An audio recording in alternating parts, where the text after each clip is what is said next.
Now we're here with Slate's Dave Weigel. What have you seen today in North Carolina? I saw a pretty regimented, pretty well figured out protest, both on the organizing side and on the state's handling of it. I mean, it's pretty rhythmic, actually. What did you think of the church service?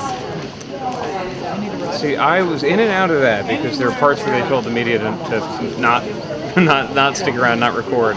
And I heard the same speech a few times. The concept was stick close to the subject of voter ID, and I think it's tough to resist bringing up the manifold other bills that the legislature's passed. But pretty passionate. I'm also impressed. It's not just that the crowd's diverse. It is largely white crowd, which is not how it's been covered outside. I don't think there's been much of that in the coverage at all.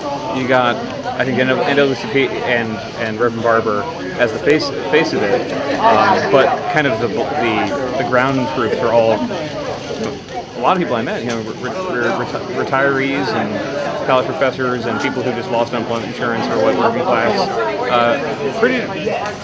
A coalition kind of looks like the state, but maybe even a little more white, a little more gray. Have you seen this kind of multiracial organizing and other actions you've covered? Not in the South. I mean, I was in Wisconsin during the fight over the labor bill, and that was because school was in session, probably a bunch younger, and I think they were so different because there was no threat of arrest there, really. Because people might get arrested, I think you probably have young people not into the idea of easily searchable, Googleable mugshots when they're looking for jobs. So this does seem to be kind of, a lot of people are just referring to when they were arrested in the 60s. But I mean, I just had a kind of anecdotal sample. I was just interested in how the state, the cops, everyone else, at this point, I think people were starting getting out of here an hour and a half after they're arrested. Get arrested, got processed, got back here, which is about a 10-minute drive, got out, which is incredibly efficient, apparently much more efficient than it was in the beginning. We've gone from letting out at 3 or 4 a.m. to letting them out at 9:15. How does this compare to the Occupy protests you've covered?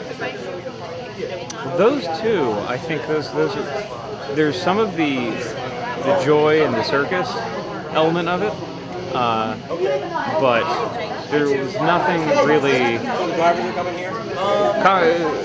Confrontations police were just that. They were confrontations. Here there were people, putting their hands behind their back preemptively when they were, 3 minutes away from getting arrested. But everyone kind of gearing up for a kind of peaceful confrontation, peaceful disobedience. There was kind of an arc from when they got arrested to when they were pulled outside into a bus, and when people cheered the bus to hear when they're being welcomed. And again, the state, I guess the dream, if you are being protested, is for people to stop paying attention. That seems to be the way they're handling it. I mean, the legislature left today instead of being there to get yelled at.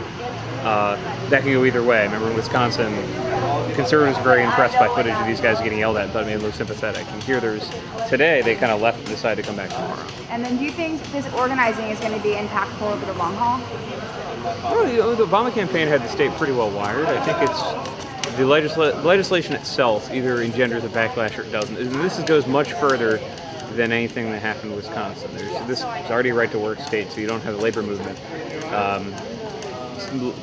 losing as much. Hitting unemployment insurance, you are hitting a lot of white working-class voters who probably did vote Republican, and if they make that connection at all, you have people who didn't think they were going to get this kind of Republican government getting it. That was always the backlash against Republicans in Wisconsin. Remember, with Republicans, if it wasn't for Walker won a recall, but it wasn't for gerrymandering. The state ended up going mostly blue at the statewide level, voting for a Democratic senator, voting for Barack Obama, even though there's a Wisconsin ticket. Did you see OFA here? I didn't see OFA here. I saw a couple of Democracy North Carolina, ACLU, a couple of local groups. Any North Carolina Democrats? No, I didn't see them here. I mean, as I'm saying, I think OFA have got their political side. I think the importance of the politics is whether there's a backlash or not from people who are probably not even here. In Texas, for the struggle in Texas, a couple weeks ago, Texas Democrats are heavily involved. Do you think the North Carolina Dems and OFA are missing out by being absent? Oh no, I don't think these are probably the kind of people who are one or two on your turnout list who are definitely going to turn out. But I've only been here for a day. I've only seen that. I just think that I also think the recent experience with Democrats' protest movements, it's easy for them to turn. I don't think they regret not being that closely identified with Occupy, because in the end, stories of Occupy arrests and disorder and sexual violence, etc. Same thing in Texas. I mean, I think there was, by the end, we never kind of got to the bottom of it, but it's the stories that went viral about the grossness of the protest. If they're a little bit, if they're holding everything at arm's length. The DPS could never actually come up with any evidence. Exactly, that's what I mean. But still, you know how things bounce around the internet. But this is so peaceful, and the leadership is so. That's the other thing. This is the only one of these things that either of us have mentioned with a charismatic, well thought out leadership. The Wisconsin protest was very ad hoc. It was very connected to the members of Democratic members of the legislature. Occupy, obviously, nothing on purpose.